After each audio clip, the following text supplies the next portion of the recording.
Dr. Serg Bell. Dr. Bell.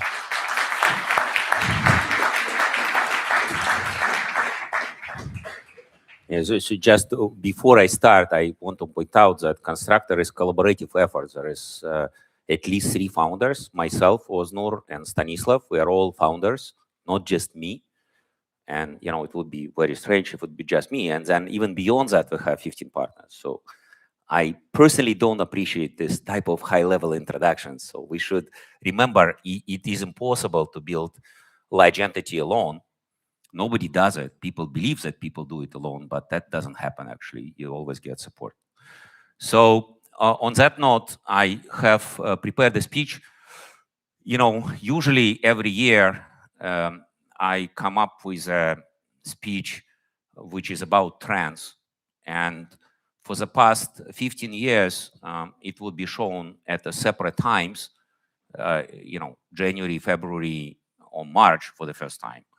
And so, you know, we are in February, and first time I'm showing the speech about trends for 26, 27, 28. And so forgive me, it's very unprepared speech.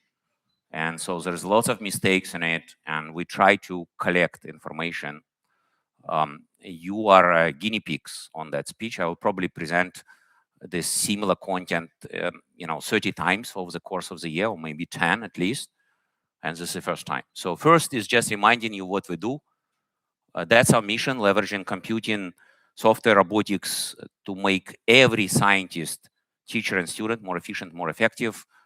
And we're doing it by doing 3 connected things at once. First thing is Constructor Knowledge, which is 3 entities in itself. It is university where you are, very much science and research university focused on physics, computers, and business, but with other subjects, fully accredited. We intend to get it to close to 10,000 students on campus. We will finish this year with close to 2,500, maybe more than 2,500 only. Then there is an online university in Constructor in Oxford, which we intend to get to over 100,000 students. And then we just recently formed, and we are building up the third entity, which is called Constructor Labs, which is doing fundamental but deeply applied or deeply fundamental and applied research. Then there is Constructor Tech, which is a main hope for our mission, building a software platform to make scientists, teachers, and students more efficient, more effective, where customers are corporate, education, K-12, and universities. And then Constructor Capital, which is why you're here today, which invest in companies which are either doing what Constructor Tech is doing, or built by people who would be produced by entities like Constructor University, not Constructor University. In some ways, one of the inspirations was Carnegie Mellon for me. It's just an inspiration. It's not really something which we can replicate. It's a completely different entity. Another one was Bell Labs. Bell Labs was united around very much an applied mission of making communication and information exchange better. And it produced a lot of fundamental science, 10 Nobel Prizes, 5 Turing Awards. And so here we add education. And the way we think about these 3 things working in concert, they are not working in concert now. We're only in full control of this entity for, you know, 4th year, and it takes time to make changes. We are moving into that direction, and we're moving rapidly into that direction, and hopefully it will work. But Constructor Knowledge provides network, testbed, talent, expertise, and research for the other 2 entities. They are independent. Then Constructor Tech, every customer of Constructor Tech is either source of student or faculty or research collaboration, and efficiency and effectiveness of knowledge management is very relevant to portfolio companies, and there is always need for people in Constructor Tech. Constructor Tech is a small entity, it's about 320 headcount today, but growing very rapidly in revenue. It's a software company. And then Constructor Capital, which is acting as a corporate and business development arm for the previous 2 entities. Obviously, it can leverage Constructor Tech software when it's applicable, and for sure it can leverage network, testbed, talent, expertise, and research of Constructor University, including Constructor Labs, including Constructor Oxford. And with that, a little more about Demo Day. Somehow there is some overlap here with formatting. As I told you, you're going to be in pain here, but you can see that that's an inspiration for Demo Day. Demo Day for us and Constructor Start program of Constructor Capital is done as a way to generate directly and indirectly pipeline. We do not expect that we make huge returns from this fund. Returns will be reasonable for our LPs, but that's not where we look for majority of absolute returns, but we generate pipeline directly and indirectly. You know, famous inspirations. What is different for Constructor Start is that we are completely meta hybrid. So we don't expect that companies necessarily can come here. So we do it online and you can come. We are very international. We are very, I'm Singaporean. My partners are Singaporean.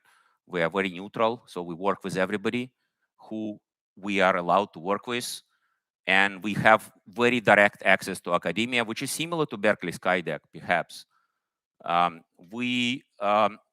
you heard, we try to look for companies at $100,000 to $1 million check. There is very quick inflation in the areas of investment. I remember back when I started 30 years ago, you can have an accelerated check of $5,000. I think today people raise $5 million, seed rounds. And so 100,000 was initial goal. And of course, we want to keep it very pragmatic around our mission. So we want to try to select best companies, but the companies which are somehow aligned with our mission. And so one more slide on Constructor Tech. It looks very complicated, but that's what we do. So there is a free foundation, and there is 8 applications covering a life cycle of teaching, Prism, to make content, practice, to practice online instead of practicing with physical equipment, software labs, development labs, and physics labs, and chemistry, biology, whatever labs, Learn, which is LMS, Assess, which is a grading application, allowing you to run assessments much more often and generate them with AI, Proctoring, which is continuous observation of a student during exam, but also during study, giving feedback to the student, to the parent, and to the teacher, Schedule, allowing to dynamically reschedule the resources and people, Research, helping the scientists to leverage AI, and Groups, which is our plugin on top of Teams, making Teams and also having our own video server to make collaboration better. And then there are some apps coming up. And so with that, I will switch to trends. That's what we do. But now to trends. So first, one of the most common trends in my industry, and it is important that the money we spend on making this university successful, and the money we invest in Constructor Capital, and the money we invest in Constructor Tech are made in software. And so what happens in software right now is quite turbulent. And that's why it's so difficult to make the trends. And most of people say coding is dead. So don't learn coding. There will be no coding needed. I literally spoke to 2 most respected by me private equity people, one from Insight Partners, one from EQT over the last 5 days, 2 times to each of them. They are very busy people. And each of them spent for more than 3 hours with me about the fact if software is going to die.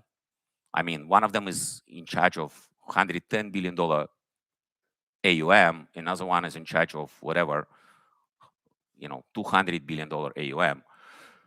And so it is always very difficult to unravel. I mean, all these famous people, look what they say. They say,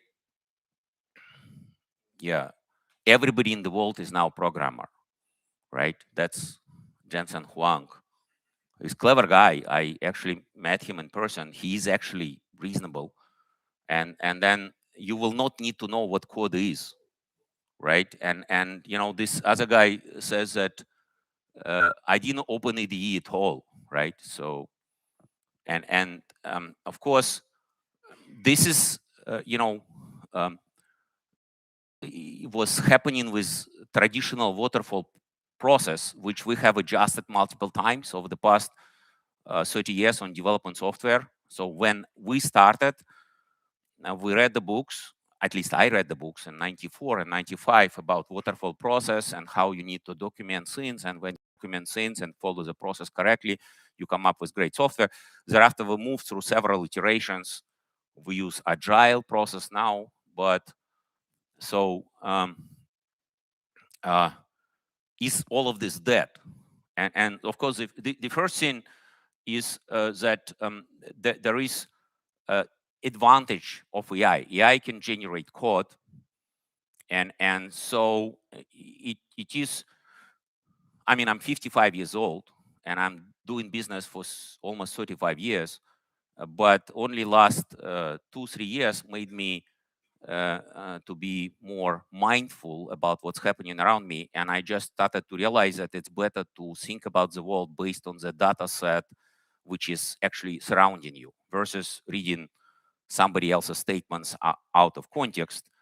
And so when I look at this, I see that indeed software developers write more code, but it is not necessarily that the productivity goes up 10x. So in the observable space, like Acronis, Virtuoso, Constructor, this is companies which I can see. ChainStack, we probably talk about 1,700 to 1,000 people coding. So it's a relatively large set. We see productivity increase 15 to 50%.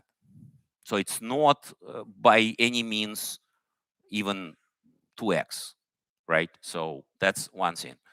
It's still a lot, right? It's still a lot. And then my view is that people are very good estimating things which are smooth. And so if you think about the surface of products we need to build, people assume that it's a smooth surface. And so as you scale the productivity, you can cover much more surface. But in reality, most of the things which are surrounding us, they have fractal surfaces. So the surface increases very fast. As you make more details, you get to have to make even more details. You get to have to make even more details. And so in my opinion, we are very, very far from creating perfect machines. So the perfect machine which we have in front of us is you, humans. And to make a human, there is so much more software need to be written. It's not 2x and it's not 20x and it's not even 200x. It's maybe 2 in the power of, whatever, 20 or 2 in the power of something x. And so, yes, we can write more code with AI, but that just means that there will be many more code written.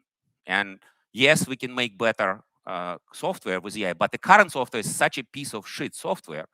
There is no good software. All software is very stupid, it's very inconvenient, it's hard to update, it has errors, it has reliability problems, it has performance problems. And so that's the second thing. And then the third thing which I see is that maybe indeed software is dead. And software as a service companies dump their stock. But it's clear that people need a lot of compute. They need a lot of servers, they need a lot of desktops, they need a lot of CPUs, they need a lot of GPUs, they need a lot of network cards. And there is no way you're going to run that compute without infrastructure software. So this type of software and sort of software inside the hardware is definitely not dead. So operating systems, new life for operating systems. There's lots more ways to deploy compute. Everything becomes compute. This becomes compute. This becomes compute. This becomes compute. Everywhere, everything's very smart, requires a lot of compute. And middleware also needs to be changed. Development tools, yes, if software is dead, the first companies which will fight and try to survive will be companies which build development tools. So there will be new development tools. system management, all of that needs to be working well. That is secure, safe, private, authentic, accessible, and blah, blah, blah. So you need system management, and definitely the amount of money hardware companies make is ridiculous. I mean, right now you have hardware companies having 95% gross margins.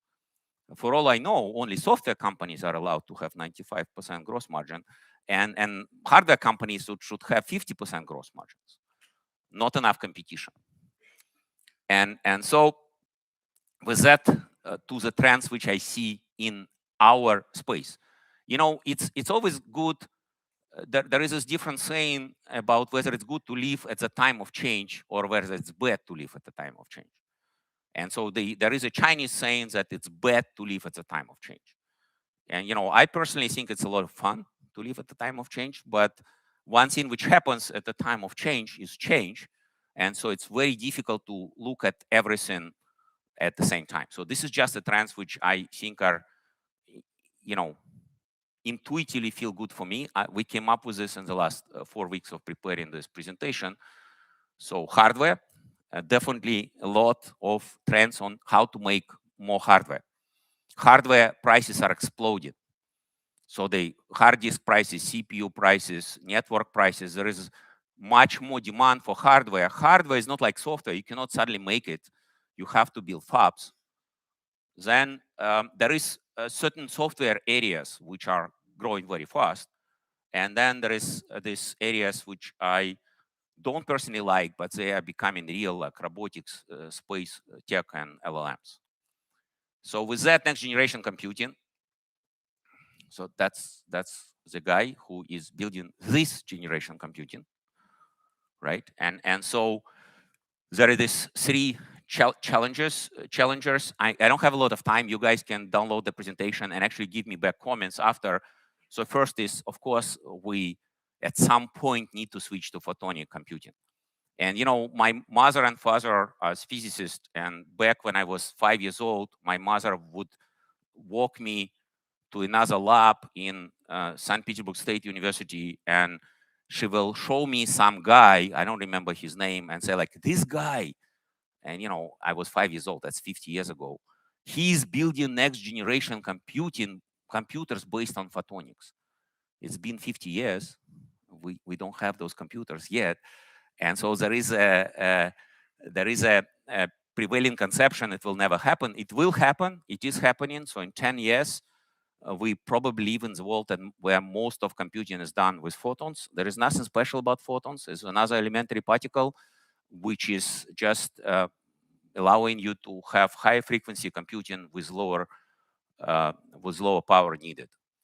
And so many different attempts, both simulator attempts and emulator attempts on photonic computing from companies, including companies in our portfolio. Then neuromorphic. Neuromorphic is computing where you don't have the traditional architecture where you would have memory separately from a processing unit. So you have it combined. It's very loosely defined. So allegedly, it's similar how the brain works. And that's, of course, bullshit because we don't really know how the brain works. And it's definitely not the only difference between the brain and silicon computers, that processing is combined with memory. But at some point around maybe 20 years ago, the proponents on neuromorphic computing, they picked up the fight with their own crowd, quantum computing folks, and they lost. And so neuromorphic computing was artificially downplayed. So it was sort of losing attention. It is gaining attention back. Neuromorphic computing has at least one quality your brain has as a major advantage. Yes, there is ChatGPT. It's very, very clever, has very high IQ, but it spends many orders of magnitude more power. And so while humans are distributed on the surface of the Earth and can travel to other places and still use their brains, you cannot really send a GPT cluster to anywhere. It's very large. It requires a lot of energy. So neuromorphic is definitely picking up. in variety of ways to be more energy efficient.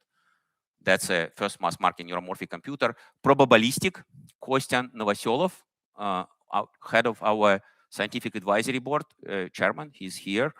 He's going to talk to you about his approach to probabilistic. So what happens as you emulate reality, there is a lot of optimization problems which require Monte Carlo optimizations, Monte Carlo driven optimizations. And if you use traditional architecture, it is highly inefficient to do this in traditional architecture. It's better to integrate probabilities into the logic. And so all of these approaches are catching up. They all have some advantages: neuromorphic, very power efficient for AI; photonic, very power efficient for data centers; probabilistic, very power efficient and fast for complex optimization problems. Then, the trend here is that there is a suddenly, when I was a student, I was inclined to build computers. So we built Sinclair, and there was this other type of computer which you built with, you just make it with your hands. And from that point onwards, it became less and less and less and less glorious to build new computing architectures. So for a while there was this, fight between RISC and CISC, and then they kind of merged, and it seems that it's dead. It's not dead. New computing architectures needed. Then you have quantum. We were investors in IonQ, and we are now investors in Quera, which we believe was a market leader, or maybe still is a market leader globally in quantum computers. And then Quera will be a market leader in quantum computers.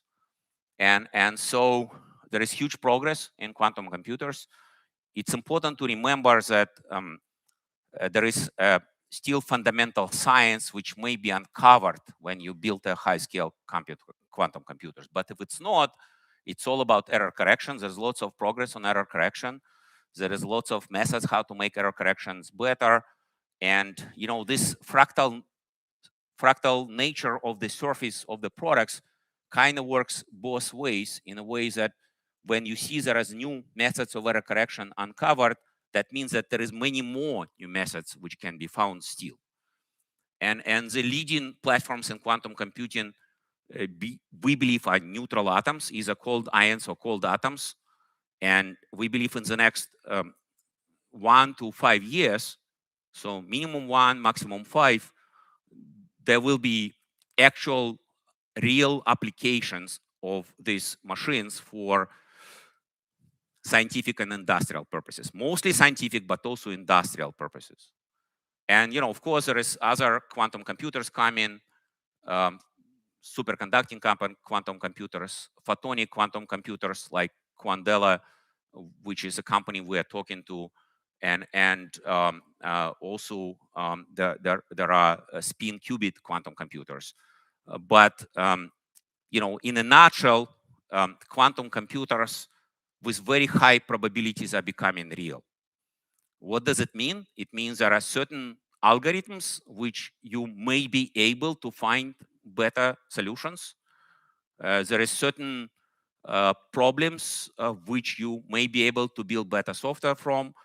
And it also means that you should at least be aware of it, because all of this will be available in all large clouds as a part of the API.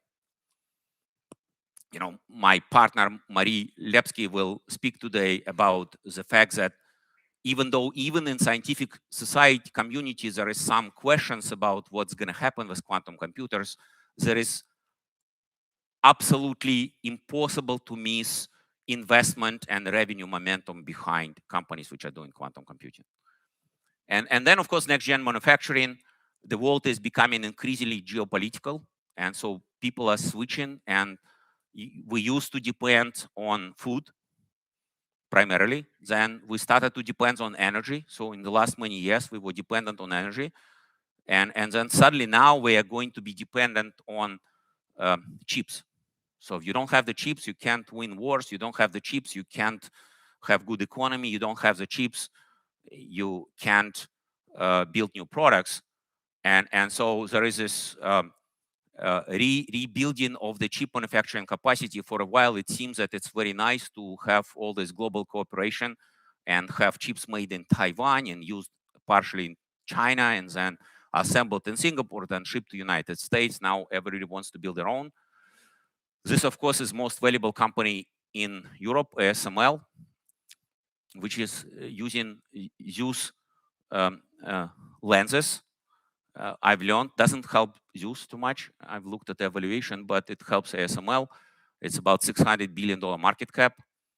And so lots of progress in making it possible to make different chips and different components in the with a new robotic equipment. And that not only relates, of course, to chips, it also generally relates to next generation robotic manufacturing, micro manufacturing. Manufacturing is getting spread. It used to be labor intensive, right? And so it was perceived to be, let's send it to China, it's labor intensive. It became qualified labor intensive in the past 10 years. So actually, it's no longer about the fact that in China it's cheaper. It's about the fact that only in China you find the right talent to build your manufacturing. And then with robots, it's becoming energy intensive. And so as long as you have the same price for energy, you can manufacture. And then it also becomes strategic. And so everybody's building up manufacturing. So we see a lot of opportunities for companies building next generation robotic manufacturing equipment, especially for computing, but also for everything else. Then switching to software. So that's companies in software development. So the most famous companies which everybody's using is Atlassian. Used to be $116 billion market cap. That's Jira. Who here used Jira? You see, right? So that's a company. And so now it's $20 billion market cap with $6 billion in ARR. And it's growing 23.3%, right? And, the market cap is like nothing. And then, somewhat less effect on other companies except GitLab. And then you have all these AI companies, look like Cursor, $29 billion market cap with 1 billion ARR. Who of you uses Cursor? Or used, I used a little bit, but Cognition and Replit. So this is a new generation software companies which build software development tools. So what is happening in software? So first of all, there is a software as a service under pressure. So every day over the past 2 weeks, I get questions from private equity, but also from debt providers that software as a service may be dead. And so my view is that per user pricing and per seat pricing probably going to be under competitive pressure. It's not dead. In reality, my metaphysical view on economy is that everything is about calendar time of humans, and there is very much the same number of humans in the world, and most of them live very badly, and so it's unlikely that number of users will decrease, and it's unlikely that they will pay less as a percentage of their total income for living better. They will pay more. So in my opinion, even for software as a service, the market will grow, will be larger. You will build better software. More people will use it over longer periods of time during the day. However, there is competitive pressure. So there is definitely everything which is per seat and per user and automation is under pressure. Then, of course, there is a huge reshuffling in development tools. So is software going to be totally built by machines? It's very hard for me to predict this since I'm an old man. And so, since about 20 years in our industry, I've been told that I'm an old man because in our industry from 35, you're an old man. The young man is 15 years old.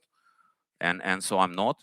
But I don't see that the software developers will disappear. I don't feel it. But for sure, the software development will change, and it's already changing. The tools need to change, and they're already changing. And so it's a huge challenge for companies in the space. So there is, again, pricing crisis. There is a question on how IDEs need to work, because IDEs was mostly for human input. Now you have cursors next to it. There is different ways to store code and to do different things with code and to test it.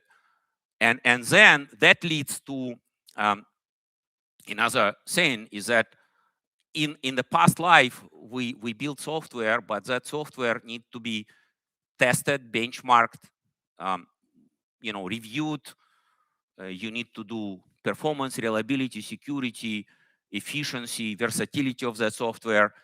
And you had certain behavioral and empirical metrics, like how many defects per line of code, or how many lines of code per developer. All of that is changing. And so, yes, you can generate code, but don't forget that in commercial software, generation of the initial version of the code is, not more than 20%, and in many cases, 5% of the job. 95% of the job is to make it work very well, and it is going to be done differently. Right, Paul? What do you think? Will it be done differently? Yeah. So Paul here, he built Microsoft MSDN and Visual Studio, still #1 place where people build code. And then he was CEO of VMware, so he should know. So most likely it will be different. Yeah, he's even older than me. He's like 105 years old already. In any case, so that's one. Then there is lots of changes in infrastructure software. This is sort of talks about AI stack. Again, we just found this picture as a part of preparation. You have all these fancy words: AI agents, build framework, memory, vector databases, retrieval and indexing, computer use tools, telemetry, local interfaces. All of these are tools which are better done once and better benchmarked and tested well. And so there is definitely a lot of things. I mean, people say, let's make agent-centric software. What is it? I don't know. I mean, it's not very clear. And if you build it, what do you need to have as infrastructure? And so there is definitely a lot of attempts to make it work well. Then you see in all portfolio companies, the cost of infrastructure is exploding. So people used to spend 1% on infrastructure. I'm talking about compute, network, and storage, then 3%, then 10%. And with the AI, they can easily get to like 50%. So they're gonna just work on paying money to NVIDIA effectively. And in the middle, Amazon will make money. So you send money to Amazon and it sends to NVIDIA. Not a very glorious way. And so you need to manage your platforms in much more efficient way. And another thing which is important is when you have very clever infrastructure, you tend to rely on it much more. And so as the infrastructure become cleverer, it has to perform well, it has to be secure, and it has to be very reliable. So again, in my opinion, it is a rebirth of infrastructure software. I mean, personally, I've learned a lot about doing software business from Microsoft, effectively from Paul, actually, indirectly. And so I remember I was in 1999 listening to the speech of Jim Alchin in Las Vegas. And it was some kind of like a specialized event for top vendors. I don't know how they got us in, because we're not top vendor, but I was in the audience. Every time you listen to the speeches of these senior Microsoft executives, at that time Jim Alchin wasn't super senior, but you think, okay, my business is completely dead. Microsoft will do everything. That's it. No more software. But one thing he said is that internet is revenge of mainframes. So mainframes are coming back. And in some ways, we do have a revenge of mainframe. Amazon is kind of a new generation mainframe. And so now we have a revenge of infrastructure software. For a while, we were building all this virtualization, operating systems, storage systems, and it was boring. Nobody was interested. It's coming back. Now everybody will need it. Then open source. So one thing to understand is that open source is not equal to GPL. And people are always afraid of this term because they think of GPL and the viral model of GPL. But you can open source on a variety of different licenses, including you can write your own license. And this is just some picture from what is open source in models. But for one thing, open sourcing part of your stack becomes beneficial because what we see is open source stacks and platforms are getting a benefit from AI learning the source and being able to help developers using the stack and platform and the application to build the source faster. And so for a while, for example, Acronis, we were choosing between 3 different frameworks for user interface: Angular, React, and Vue.js. And we were thinking that Vue.js is nicer, better architected for professional software. And they were kind of trending together. And then what happened is that the models and AI learn more React. And so React immediately killed other people. And so the same, in my opinion, can happen with many of the vendors who want to keep their platforms and stack closed source. And we will do our best in companies which we are involved in, at least in Constructor Tech, but maybe hopefully in Acronis and Virtuoso, to open source the stack and the platform so that the third-party developers can develop their applications faster. So, there are other trends in open source. I think, again, what happens with open source is not a very good in orchestrated way. And when you have a time of minimal change, closed source catches up. So you have like internet, open source went up, and then slowly, you had many closed source or closed source like models catching up. But during the time of change, open source enables people to innovate much faster in a very ugly way, but much faster. And so I recommend to do as much open source as you can afford. Remember that people buy support maintenance, and remember that you don't have to open source everything. And okay, now that I'm switching to 3 other trends, which I don't like. So first is this robotics trend. So that's, that's a Tesla robot. I've never met one before. I've listened to a speech of Elon Musk, one of the speeches on one of the forums, and he kind of said that every human will have multiple such bots. And so I immediately thought, okay, so 8 billion humans, 16 billion bots, and they are like 20 to 30,000. So that's very large amount of money, which Tesla is planning to collect. And I looked at Tesla stock, and it doesn't seem that the stock fully reflected. People don't believe in it yet. Well, they do believe it in somehow, but not so. Nevertheless, it's hard to ignore that these humanoid robots are becoming very popular. It is not very logical, right? You would think, why would robots need to be humanoid? As an engineer, it offends me, but it is a basic human instinct. We are much better dealing with things which look like us. It's easier for us to interact. And again, until now, and at least now, we are the main species on this earth. And so as long as we remain to be a main species, we will want to make robots which will look somewhat similar to us. At least that's the way they think. You see, they predict this market of 13 billion only. So that is quite different. Like if you multiply 10 billion by, even 10,000, you get to have $100 trillion market. So it seems to be not yet. I don't know. Who of you want to have a humanoid robot? You see? Okay, I'm just like, maybe.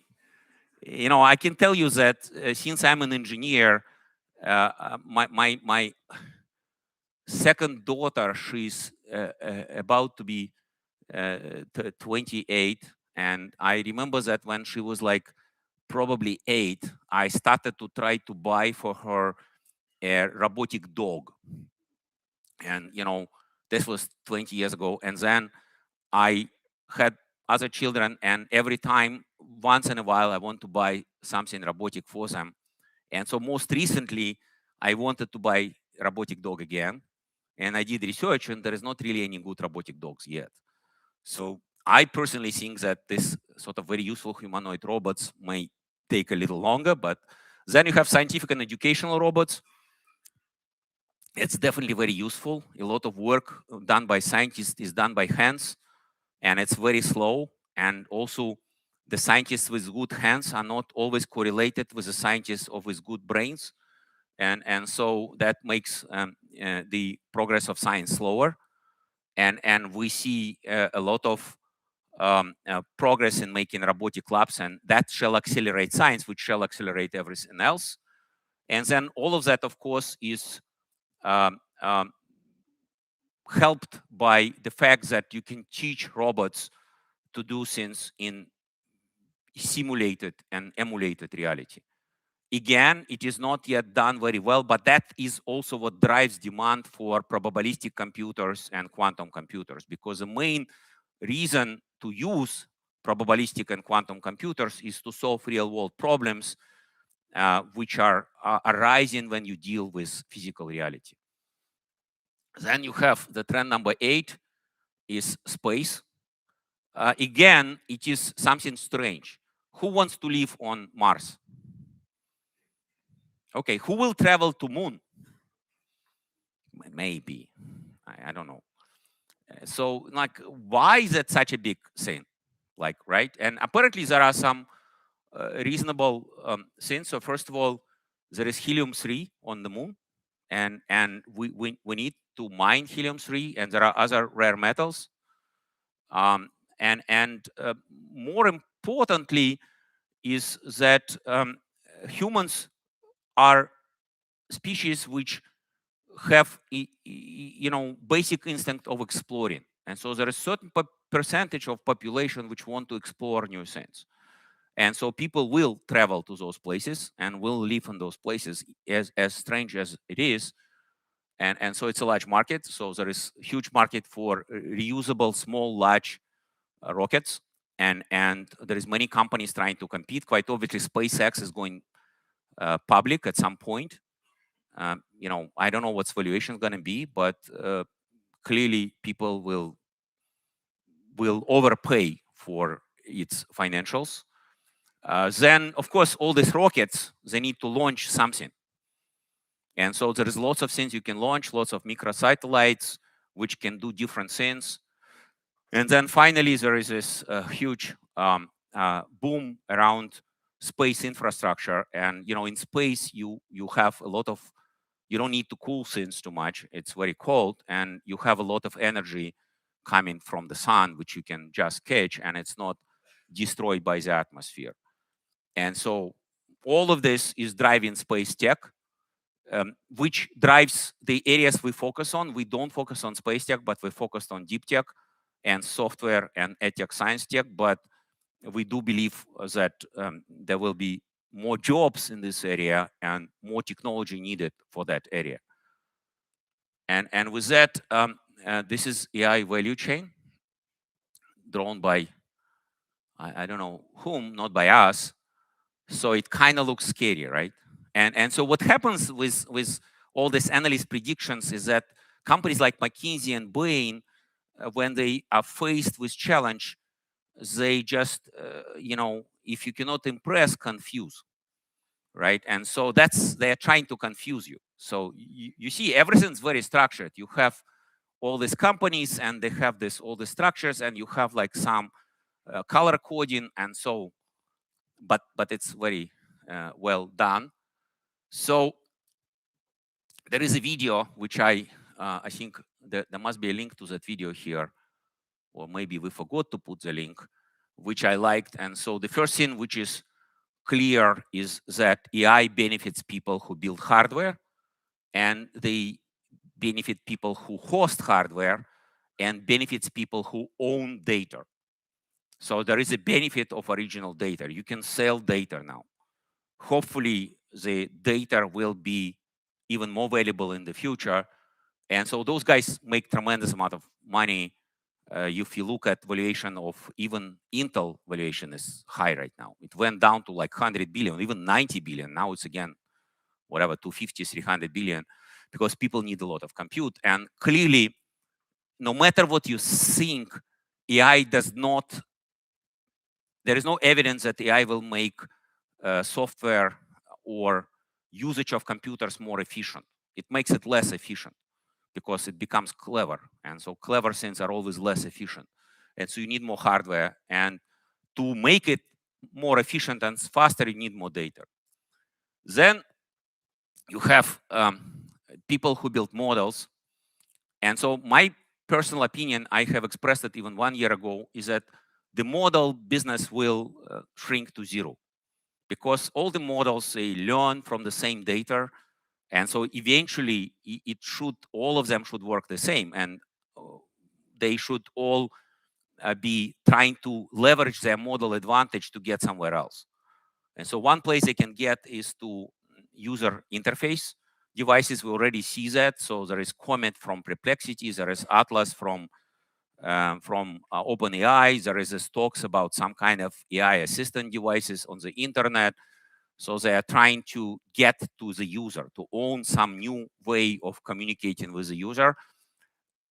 I'm studying neuroscience last several years. I have some doubts about it because, humans have very nature programmed over the past million years structures. 20% of our neocortex is hands, and 15% is arms, and and so on and so forth. And so to reprogram it in such ways that, because AI can understand symbolic human language, the interface will change significantly. It's maybe not very realistic, but definitely they can get some traction. And then of course there is applications which need to be rebuilt with AI. Again, in my opinion, the models will try to build applications. So Anthropic will become ultimate software development tools company, or will try to become one. And through that, it will try to build a platform business. And through that, it may build some additional applications. I just think that, especially considering the geopolitical landscape where the Chinese models are open source and free, it is unlikely you can make money on the models. And it is likely that you make money on the hardware and infrastructure. You should be able to make money on the new devices. Devices should have more and more sophisticated inputs. And so that's the trends.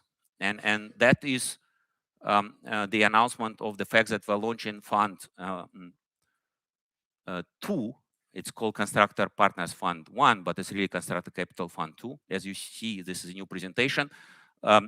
We invite all of you to consider joining us. We are investing only early and growth stage. We are finding companies in very unique way through our university network, focused on deep tech, software, infrastructure software, and edtech, the areas which we deeply understand. And so it's a good timing for this type of funds. And again, even in case you are in VC business, you still will need to generate pipeline. Our next fund is just 300 million. And so we're gonna only invest in early stage. And this is my last slide, if you didn't like the trends. So one is this event. We're gonna have this event twice a year. We cannot have it more than twice a year. There is just not enough change and not enough time between. We would have had it more than twice a year. And so what you can do now after my speech is you should leverage the time. And again, one thing which made me think about context passing is AI. So when we talk with other people, we are very often pass the context in a very informal way. We meet somebody and say, "Hi, I'm Serg," and so what does it mean? When you talk with AI, you cannot do that. AI doesn't understand what's going on. You have to give the AI enough context. And so it made me think about how I behave on events typically and how I observe many people behave in events. So first of all, when you are here, you should introduce yourself. People never introduce themselves. You get all the startups which come out to the presentations, and then they have the founder page, and then there is a huge photos and the name. So what? Okay, the person looks nice or not? Or what does the name tell you? Not so much. So it's where you from, education, achievement, expertise. Don't be shy introducing yourself, not necessarily for 15 minutes, but maybe for 1 minute. And then ask questions to other people. It's amazing what group of people which are able to communicate with each other can do in comparison with group of people which couldn't. If you think about the difference between humans and animals, the main difference is exactly the way that we can communicate with each other, including through generations. And so ask questions to the other person. Don't be shy asking personal questions. For many years, I have lived in the world where people will say, separate personal and business. Be professional. I just want to be proud to tell you I'm completely unprofessional. I'm totally unprofessional, and I don't separate business and personal. I don't understand. It's me. What am I, schizophrenic to separate it? And so don't hesitate to ask controversial questions either. And then explain what you are in the context, and be clear what you want, and just meet many people here. It relates to every event. And with that, what you can do, you can join Constructor team, not just Constructor Capital, Constructor Tech, and Constructor Knowledge. We are going to grow very fast. We intend to change the world somewhat, a little bit, and we intend to build multi-$100 billion asset as a part of it. But it's not about money. It is about making scientists, teachers, and students more efficient and more effective with help of computers, software, and robotics. Apply as a startup.